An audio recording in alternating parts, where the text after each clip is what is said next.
Night Swim, the new horror movie. Let's talk about it. Okay, so Night Swim is the new horror movie brought to you by Blumhouse.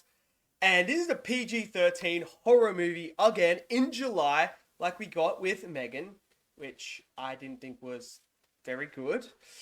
So here we go. So it's basically, I'll tell you guys the story about this movie. It is a pool that is haunted that, does what haunted stuff does. Tries to eat people, murder people, do all that horror stuff that we love and that. Now, Night Swim itself. What?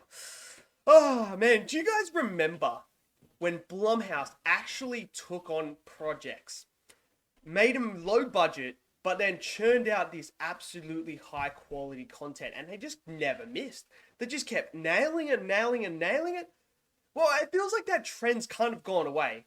Blumhouse at this point feel like they are kind of turning into a bit of a what Netflix used to be, where they were just like, yo, you got a horror movie that wants to be made? We'll greenlight it. Let me read the script. It's pretty bad, but hey, we're going to greenlight it anyway.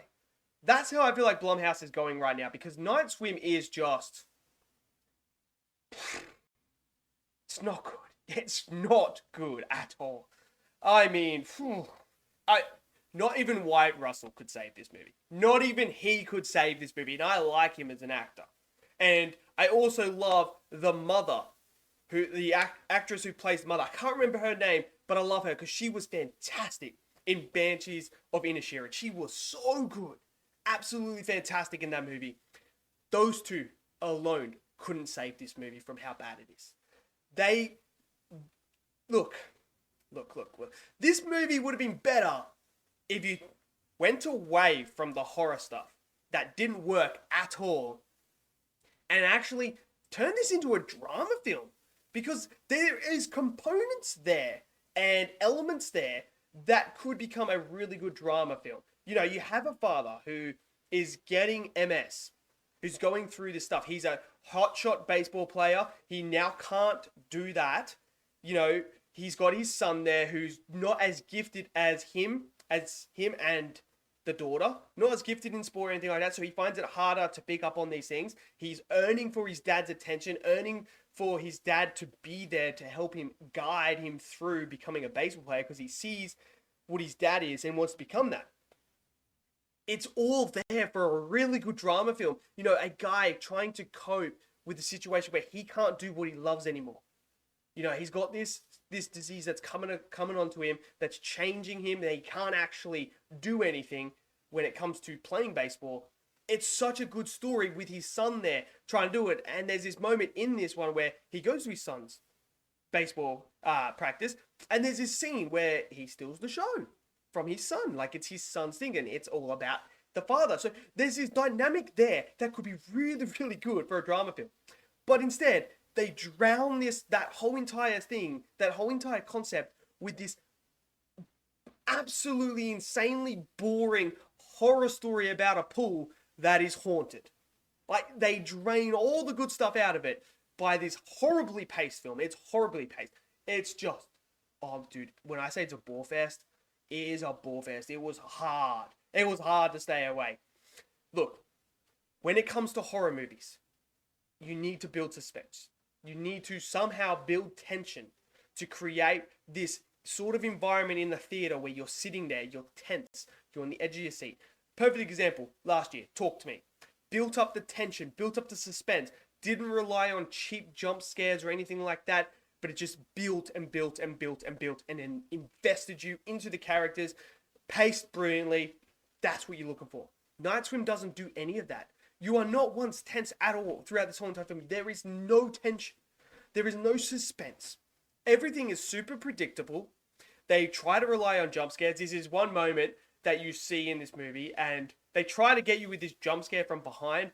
Bruh, I laughed because the thing looked hilarious. It looked so bad and so funny that I felt like, is this supposed to be like a parody or in a horror movie or something like that? Because that's what it felt like. And I was just like, come on, man. Like, why are we doing this? But you have these characters in this family that could be very interesting, but they don't really dive into it. The mother has a little bit there that's something about her that we never dive into. You know, the daughter, we never dive into her, you know, anything like that. We dive a little bit into the father, we dive a little bit into the son, and that's it. But it's all about this freaking damn pool that, bro, it's just so dumb. It's so dumb. It doesn't make any sense at all. You know, the law behind it is so stupid that you're just sitting there scratching your head. You really are. And then you have the issue with the dialogue. The dialogue's not great. It really isn't. The script isn't that good either. And I'm just sitting there to myself like, I just spent what felt like 3 hours watching a haunted pool movie that didn't give me anything. No satisfaction at all to anything. The ending is like very predictable. And you're kind of like, saw that coming, didn't I? But it's just, why? I just don't get it. Why? Why are we allowing this stuff to come out like this? Like, that's the biggest frustration with this movie is, look, PG-13 horror movies, okay, they don't tend to really work that well. Like, if you're going to do a PG-13 horror movie, you kind of got to build the suspense, because you can't use blood and gore. So that's immediately out of here. And like, there's no, when people are dying in this film, like that opening sequence when someone dies, you don't see anything. You don't see any of the deaths. And I think there's only 2 people that actually technically die in the film as well. And it's kind of like, bro, I'm watching a horror movie and I have like these 2 people like die and I don't even get to see it. So once you lose the gore and once you lose all the blood and, you know, the vicious kills and stuff like that, now this is where it really comes, you know, imperative that you nail the suspense, that you nail the characters, that you build it up for me so that I'm interested, I'm intrigued, I'm invested.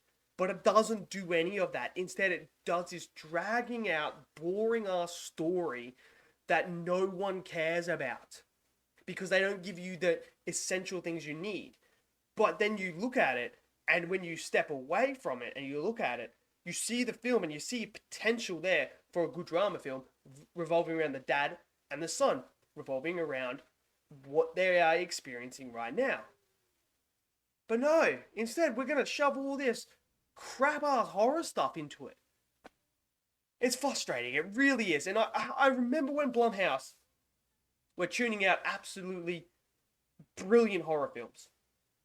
Fantastic horror film after fantastic horror film after fantastic horror film. Now it just kind of feels like it's getting a bit too like they're just trying to churn out as much as they can. Quality over quantity. I don't care if Blumhouse only makes 3 or 4 horror movies. If they are like top tier, that's enough. But I'm sick of it just being churned out constantly and it's just not good enough. It's just January, man. It's where movies go to die, so apparently. But I mean, Night Swim shows you why, so yeah. It is what it is. So let me know what you guys think of Night Swim. Maybe you're a person that absolutely loved it and that's awesome. Maybe you're not. Smash it down in the comment section below. Smash that like button. Click subscribe. And I'll see you guys next video. Until then, stay safe. Peace out.